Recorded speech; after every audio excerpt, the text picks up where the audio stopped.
C'est le début de l'année, on a des premiers chiffres, premiers résultats de sécurité, d'accidentologie depuis le début de l'année, qui ont une physionomie un peu différente de ceux de l'an dernier.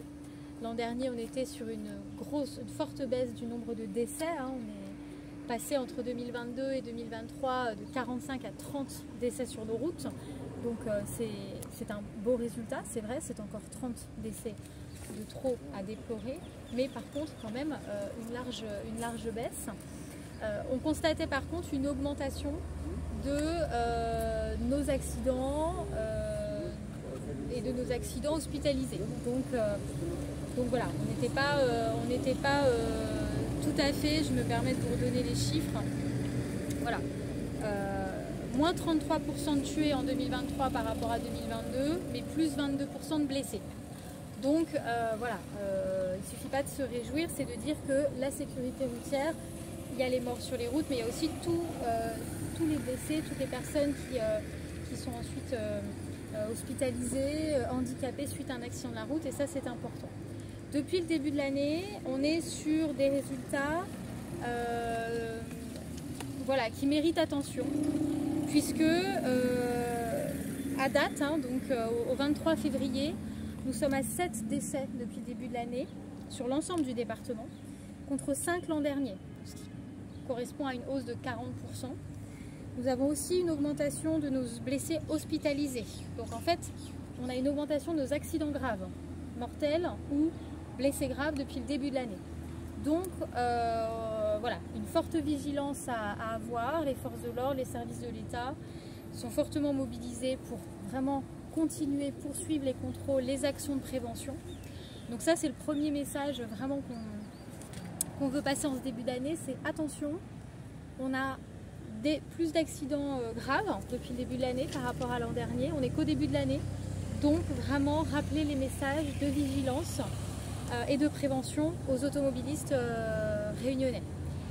Le deuxième point, le deuxième objectif, c'était de vous présenter le nouvel arrêté de suspension administrative des permis de conduire. Comme vous le savez, il y a la procédure administrative au moment du contrôle et après il y a la procédure judiciaire. Donc le préfet prend un arrêté qui fixe en fait un barème pour les forces de l'ordre lorsqu'elles réalisent les contrôles concernant les infractions graves, puisque les suspensions c'est à partir d'une certaine gravité d'infraction.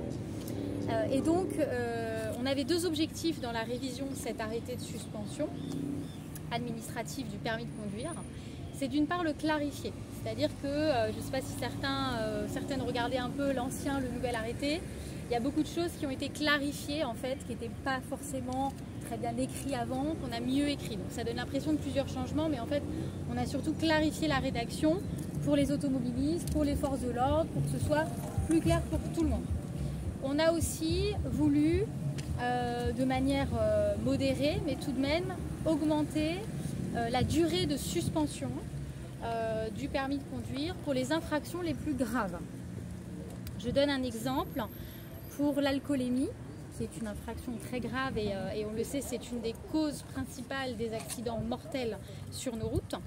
On a augmenté de plus 1 mois de suspension par niveau d'alcoolémie, c'est-à-dire que dans l'arrêté, à partir de 0,4 mg par litre d'air expiré, on peut avoir une suspension de son permis, d'accord. Avant, entre 0,4 et 0,5, on était à 3 mois de suspension, maintenant on passe à 4 mois.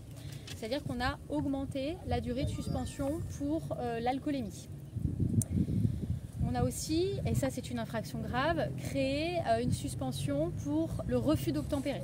Ça c'est un vrai sujet, c'est très accidentogène.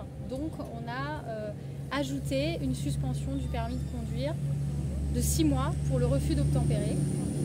Et si en plus il y a des circonstances aggravantes, c'est-à-dire le conducteur provoque un accident, etc., on peut passer jusqu'à 12 mois. Avant, il n'y avait pas de suspension du permis de conduire pour le refus d'obtempérer. Il y en avait, vous le verrez dans l'ancien arrêté, il y en avait pour le délit de fuite, il y en avait pour le refus de se soumettre. C'est-à-dire le refus de se soumettre, c'est quand vous vous arrêtez, donc il n'y a pas un refus d'obtempérer, mais par contre, vous refusez de faire les tests. Là, c'est pareil, c'est une infraction grave.